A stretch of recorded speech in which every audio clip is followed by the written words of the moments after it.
پہلی حدیث بخاری اور مسلم دونوں میں موجود ہے، مشکات میں 1982۔ آپ صلی اللہ علیہ وآلہ وسلم نے فرمایا سحری کھایا کرو، سحری کے کھانے میں برکت ہے۔ یعنی سحری کو ترغیب دلائی گئی ہے کہ اس کو کھانا ہے۔ یہ اکثر لوگ 8 پیرا روزہ رکھ لیتے ہیں بغیر سحری کو اور بڑا فخریہ بتاتے ہیں، جبکہ یہ فخریہ چیز نہیں، یہ تو چھپانی چاہیے۔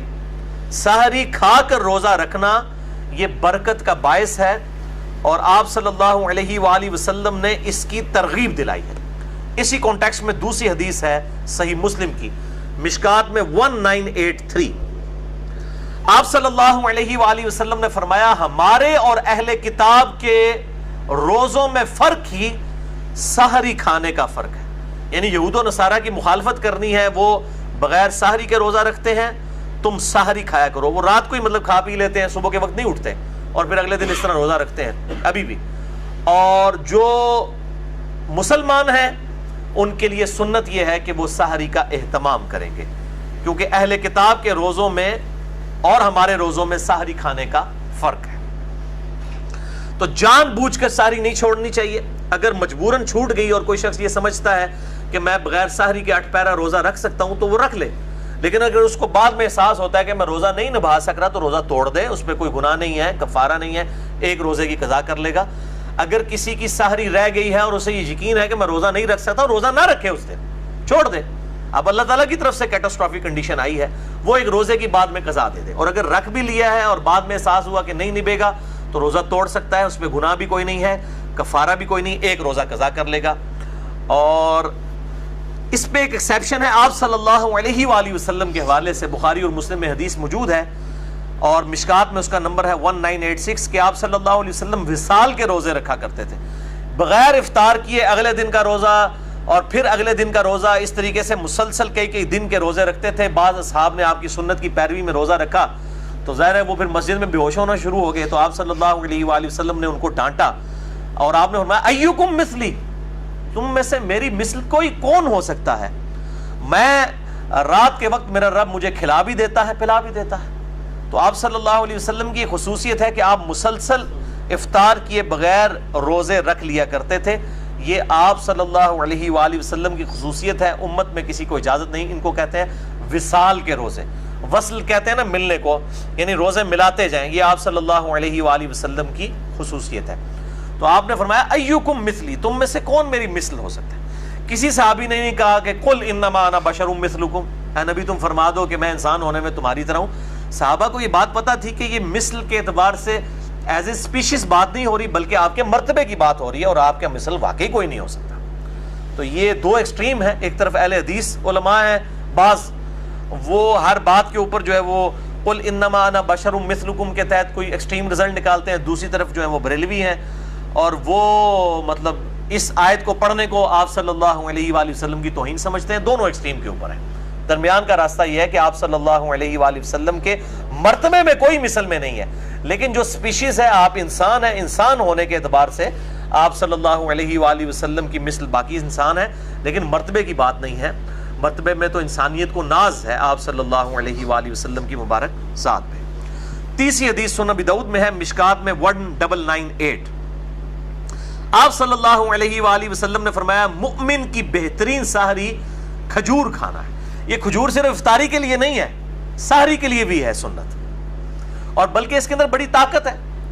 ایک کھجور کے اندر آپ سمجھ لیں تقریباً 2 روٹیوں کے برابر کیلوریز موجود ہوتی ہیں طاقت کے اعتبار سے۔ تو سحری کے وقت کھجور کھا لی جائے طاقت کے لیے بڑی اچھی چیز ہے، اور دوسرا اگر دہی کا استعمال کیا جائے تو پھر دن کے وقت پیاس کے معاملے میں اللہ تعالیٰ کی طرف سے عافیت رہتی ہے۔ یہ فزیکل فنامنا آف نیچر ہے، جو لوگ دہی کا اہتمام کرتے ہیں سحری کے اندر، پھر دن کے وقت پیاس کے معاملے میں ان کے لیے آسانی ہو جاتی ہے۔ چوتھی حدیث سنن نسائی میں ہے، موقوفاً سیدہ حفصہ رضی اللہ تعالیٰ عنہا سے، یعنی ان کا قول ہے، مشکات میں 1987 حدیث کے فٹ نوٹ کے اوپر شیخ زبیر علی صاحب نے اس کی تحکیم کی ہوئی ہے کہ سیدہ حفصہ کہتی ہیں جو شخص طلوع فجر سے پہلے روزے کی نیت نہ کر سکے یا نیت نہ کرے تو اس کا کوئی روزہ نہیں ہے۔ یہ رمضان کے روزے کی بات ہے۔ اگر فجر کا وقت شروع ہونے سے پہلے یعنی ختم سحری سے پہلے اس نے روزے کی نیت کی، یعنی رات کو ڈاواں ڈول تھا، شاید سفر پہ جانا تھا یا کوئی اور عذر تھا، اب وہ رات کو اس کو کلیئر نہیں تھا میں روزہ رکھوں گا یا نہیں رکھوں گا، تو اب اسے فجر کا وقت شروع ہونے سے پہلے نیت کرنی ہوگی.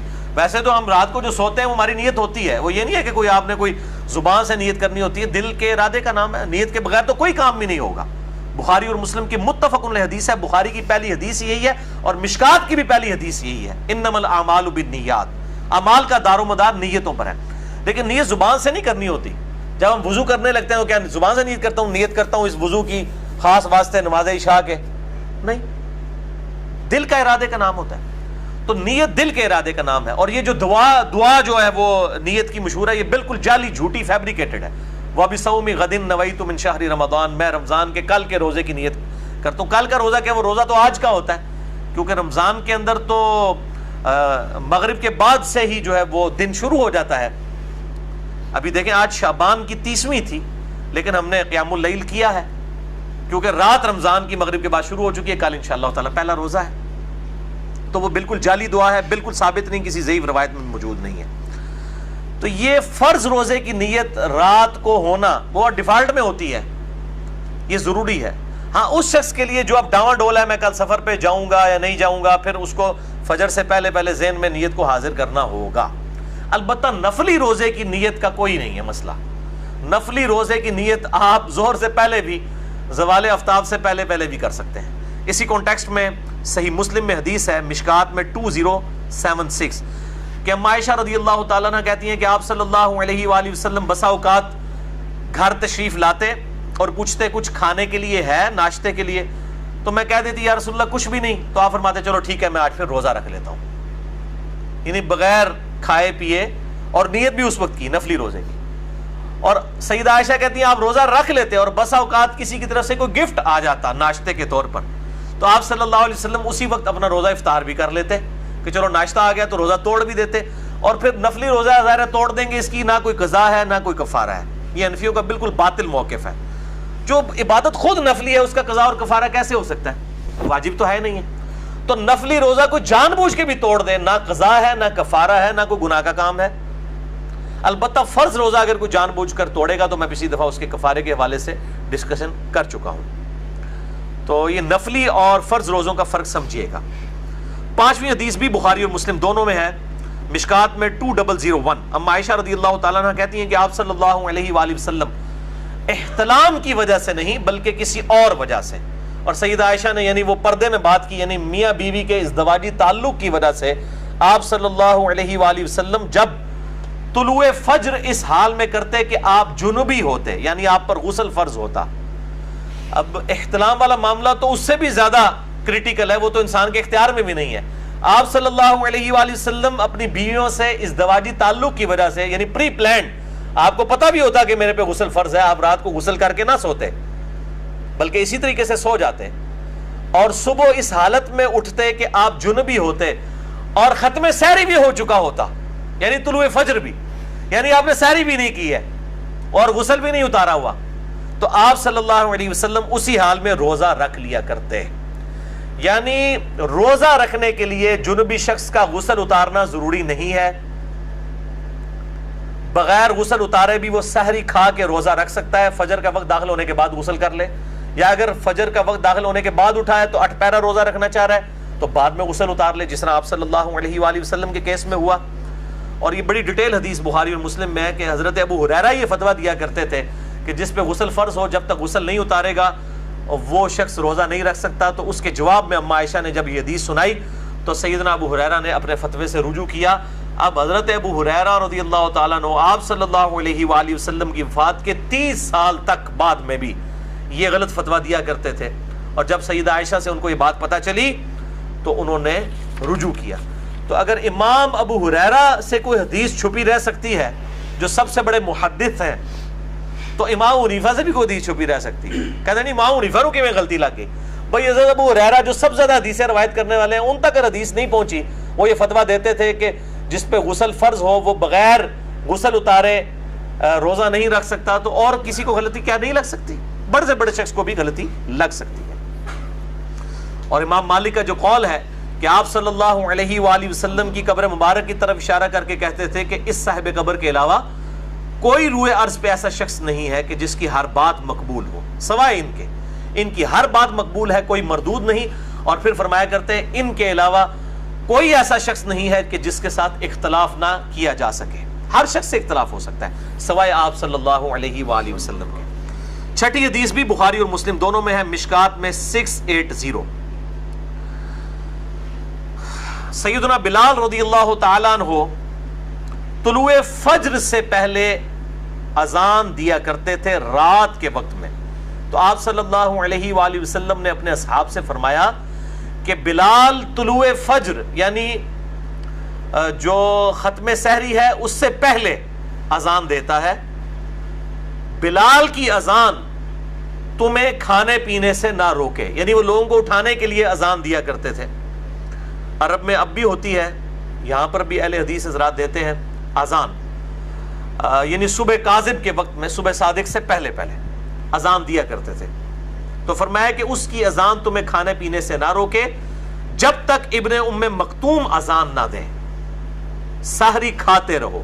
اور راوی کہتے ہیں ابن ام مکتوم نابینا صحابی تھے، جب تک ان کو کوئی بتاتا نہیں تھا کہ فجر کا وقت داخل ہو چکا ہے تو وہ اذان نہیں دیتے تھے. ان کی ذمہ داری تھی کہ وہ اذان دیا کرتے تھے فجر کا وقت داخل ہوتے ہی ختم سحری. یہ آج کل کی اذانوں پہ نہ جائیے گا، بعض کا اذانیں 5 منٹ لیٹ ہو جاتی ہیں. آج کل گھڑی کا اعتبار ہوگا، جو ختم سحری کا ٹائم ہے گھڑی کو فالو کریں، اذانوں پہ نہ رہیں. اذانوں کا تو کوئی پتہ نہیں کس وقت اذان ہو سکتا ہے لیٹ ہو جائے، ہو سکتا ہے جلدی ہو جائے، لوگ اتنا اہتمام نہیں کرتے. تو آپ صلی اللہ علیہ وآلہ وسلم نے فرمایا کہ جب تک ختم سحری نہ ہو اس وقت کھاتے پیتے رہو. اسی کانٹیکس میں صحیح مسلم میں ایک حدیث ہے، جامع ترمذی میں بھی اور مشکات میں ہے 681 کہ آپ صلی اللہ علیہ وسلم نے فرمایا اذان بلال یعنی صبح کاذب کے وقت جو اذان دیتے ہیں تمہیں سحری کھانے سے نہ روکے، لیکن جب روشنی افق پر پھیل جائے یعنی صبح صادق ہو جائے، وہ ٹیولائٹ سا جو ظاہر ہوتا ہے، تو کھانے پینے سے رک جاؤ. یعنی جب ختم سحری کا وقت ہو، طلوع فجر ہو، فجر کا وقت شروع ہو جائے تو پھر کھانے پینے سے رک جاؤ. اسی کانٹیکس میں قرآن حکیم میں آیت ہم پہلے ڈسکس کر چکے، سورۃ البقرہ آیت نمبر 187 وَكُلُوا وَاشْرَبُوا حَتَّى يَتَبَيَّنَ لَكُمُ الْخَيْطُ الْأَبْيَضُ مِنَ الْخَيْطِ الْأَسْوَدِ، اور کھاؤ اور پیو یہاں تک کہ صبح کا جو فجر کے وقت من الفجر، فجر کے وقت رات کا جو سیاہ ڈھورا ہے وہ صبح کے سفید ڈورے سے ممتاز نہ ہو جائے، یعنی نیچے سفیدی نظر آتی ہے اور اوپر رات کا سیاہ ڈورا. جب یہ بالکل واضح ہو جائے اس وقت صبح صادق یعنی ختم سحری اور طلوع فجر ہو جائے گا، کھانا پینا اس وقت روک دو. 7ویں حدیث سنن ابی داؤد میں ہے، مشکات میں 1988. آپ صلی اللہ علیہ وآلہ وسلم نے فرمایا، یہ بہت کریٹیکل حدیث ہے، اس سے بڑے لوگوں نے غلط رزلٹ نکالے ہیں. آپ صلی اللہ علیہ وآلہ وسلم نے فرمایا جب تم میں سے کوئی اذان فجر سنے اور کھانے پینے کا برتن اس کے ہاتھ میں ہو تو وہ اپنی ضرورت پوری کر کے اس کو نیچے رکھے. اس پہ امام ابو داؤد نے باب باندھا ہے کہ برتن ہاتھ میں ہو اور انسان اذان سنے تو اس وقت کیا کرے. یعنی اگر کھا پی رہا تھا اور اسی دوران اذان شروع ہوئی، اس اذان سے مراد ہے کہ ختم سحری ہو گئی، تو پھر وہ جو ہاتھ میں کھانا موجود ہے سامنے برتن میں اور پانی، اس سے فوراً سحری اپنی مکمل کر لے. لیکن یہ اس صورت میں ہے کہ وہ آلریڈی سحری کر رہا تھا، یہ نہیں کہ ایک بندے نے روٹین بنائی ہوئی ہے کہ وہ آخری 2 منٹ میں اٹھ کے سحری کرتا ہے، اس کے لیے نہیں ہے، کیٹاسٹروفک کنڈیشن کے لیے. اور بعض لوگ تو ایسے ہیں جو مطلب آدھا گھنٹہ پہلے سحری کر لیتے ہیں پھر انتظار میں بیٹھے رہتے ہیں، جیسے ہی اذان شروع ہوتی ہے کہتے ہیں پانی پی لو، جلدی پانی پی لو. وہ روزہ توڑ رہے ہوتے ہیں، وہ افطاری کر رہے ہوتے ہیں، وہ سحری نہیں کر رہے ہوتے. ان کو بتا دیں آپ افطاری کر رہے ہیں، روزہ تو آپ رکھ چکے تھے، اب آپ نے فجر کے وقت ہی افطار کر لیا اس کو، یعنی روزہ توڑ دیا. میں نے خود یہ آبزرو کیا ہے، 2008 کی بات ہے، میں ایک اہل حدیث مسجد میں اعتکاف بیٹھا اسلام آباد میں. وہاں پہ اجتماعی اعتکاف ہوتا تھا، 500-600 بندے جو ہیں وہ اعتکاف کرتے تھے. تو وہاں میں نے یعنی یہ چیز آبزرو کی کہ لوگ سحری پہلے ہی کر کے فارغ ہو جاتے تھے، پھر 15-20 منٹ تک گپے مارتے رہتے تھے، اور جیسے ہی اذان شروع ہوتی تھی سارے کولر کی طرف بھاگتے تھے. تو میں نے پھر بڑا شور ڈالا کہ میرے بھائی یہ آپ اس طریقے سے چیزوں سے رزلٹ نکالیں گے؟ یہ تو اسی طریقے سے ہے جیسے بخاری و مسلم میں حدیث ہے، ایک شخص نے رکوع کی حالت میں آ کے آپ صلی اللہ علیہ وآلہ وسلم کے ساتھ جماعت میں شامل ہوا، چونکہ آپ کو پیچھے بھی نظر آتا تھا، آپ نے دیکھ لیا. آپ نے اسے فرمایا آندہ ایسے نہ کرنا کہ تم رکوع میں ہی شامل ہوتے ہوئے چلتے ہوئے آئے ہو. تو اب آپ صلی اللہ علیہ وآلہ وسلم ایک چیز سے منع فرما دے اور ایک بندہ اس کی روٹین بنا لے اور پھر کہ جی رکوع میں رکعت مل جاتی ہے، اتنا غلط رزلٹ نکال لے، یہ بالکل اسی طریقے سے غلط رزلٹ نکالا ہوا ہے۔ یہ تو ہے اگر کوئی کھا پی رہا تھا اس دوران اذان شروع ہو گئی تو اب اس کو اجازت ہے کہ وہ اس کو کنٹینیو کرے، اور اس میں سحری اور افطاری کے لیے صرف ٹائم اور گھڑی کا اعتبار کیا جائے، گھڑی سٹینڈرڈ ٹائم ہونی چاہیے، اس کو فالو کریں۔ اور عموماً مؤذن حضرات جو ہے وہ ان چیزوں کا اہتمام نہیں کرتے، اور آج کل تو ہمارے پاس مسلم پرو جو ہے وہ اینڈرائڈ ایپ موجود ہے، اور اس طریقے سے سلاٹ ٹائم کے نام کا سافٹ ویئر اور چیزیں موجود ہیں، اس سے ٹائم جو ہے اس کو دے کے سٹینڈرڈ ٹائم کو فالو کریں۔ ٹائم ہو جائے آپ سحری ختم کر دیں، افطاری شروع کر سکتے ہیں جب مغرب کا وقت ہو جائے، اذان ہو یا نہ ہو۔ اذان کا اس سے کوئی تعلق نہیں، پہلے تو صرف اذان ہی ایک سورس تھا نا لوگوں کو مطلع کرنے کا، اب ہمارے پاس اس سے بھی ایک بہتر سورس ہے، بالکل ٹائنیس ڈیٹیل تک۔ ہم اذان کے اوپر ریلائی نہیں کریں گے صرف، کیونکہ اذان کی گارنٹی نہیں ہے کہ وہ ٹائم کو دیکھ کے دے رہے ہیں یا نہیں دے رہے ہیں، بد احتیاطی بھی ہو سکتی ہے اس حوالے سے۔ تو ایک ایکسٹریم پہ تو یہ لوگ ہیں جو یہ کھانے پینے والا معاملہ جو ہے وہ موقوف کر کے پھر اذان کے وقت پانی پی رہے ہوتے ہیں، اور دوسری ایکسٹریم پہ وہ لوگ ہیں جو اس فیسلٹی کو چھیننا چاہتے ہیں، خصوصاً ہمارے حنفی بھائی۔ وہ کہتے ہیں نہیں جی جناب، جب ٹائم ختم سحری ہو گیا، چاہے ہاتھ میں بھی برتن تھا ادھر ہی نوالا آپ چھوڑ دیں گے، آپ اس کو مکمل نہیں کر سکتے۔ تو وہ بھی دوسری ایکسٹریم کے اوپر ہے، اور وہ کہتے ہیں یہ کیسے ہو سکتا ہے کہ اب ٹائم ہی ختم ہو گیا تو اب وہ کھانا پینا اب بھی جاری رکھا جائے۔ تو یہ میرے بھائیوں ٹرانزیشن پیریڈ ہے، یعنی انتقالی وقفہ ہے۔ یہ نہیں ہوتا کہ وہ آج جس طرح کل انشاءاللہ تعالی 3:20 کے اوپر اسلام آباد میں ختم سحری ہے، یہاں پہ 3:17 بنے گی، تو ایگزیکٹ 3:17 جب جہلم میں ہوئے ہیں تو ایگزیکٹ اس وقت کوئی ایسا بم پھٹا ہے اور جناب طلوع فجر ہو گئی ہے۔ وہ آہستہ آہستہ جو ہے وہ صبح کاذب جو ہے صبح صادق میں داخل ہونا شروع ہوتی ہے، یعنی ایک ٹرانزیشن پیریڈ ہوتا ہے، اور اگر وہ ایک دم بھی داخل ہو رہی ہے تب بھی کوئی ایشو نہیں ہے۔ اس کے سپورٹ میں ایک حدیث ہے جو بخاری اور مسلم دونوں میں موجود ہے، مشکات میں 601 ہے کہ آپ صلی اللہ علیہ وآلہ وسلم نے فرمایا جس نے سورج نکلنے سے پہلے فجر کی ایک رکعت پا لی اس نے فجر کی نماز پا لی، اور جس نے غروب آفتاب